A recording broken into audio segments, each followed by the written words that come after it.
What's up, everyone? Welcome to the video.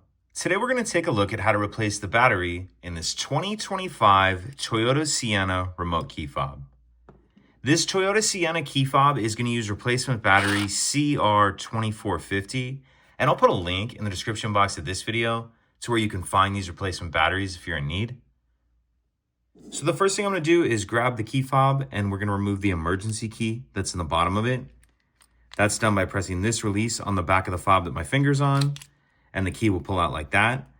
Now, if we take a look at the bottom of the key fob, you can see there's this notch right here that I'm touching with the end of the key. And if you notice, the end of this key has a little bit of a lip on it.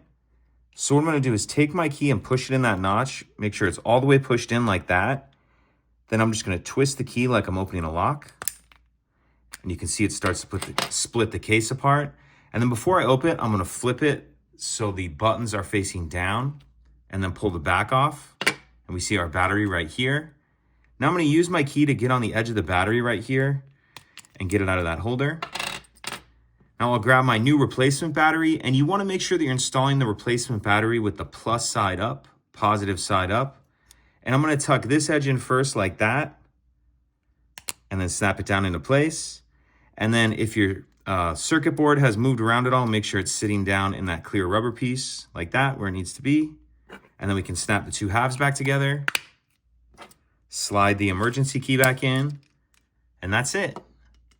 If you could take a second to like and subscribe, it helps us out, and I'd appreciate it. Thank you.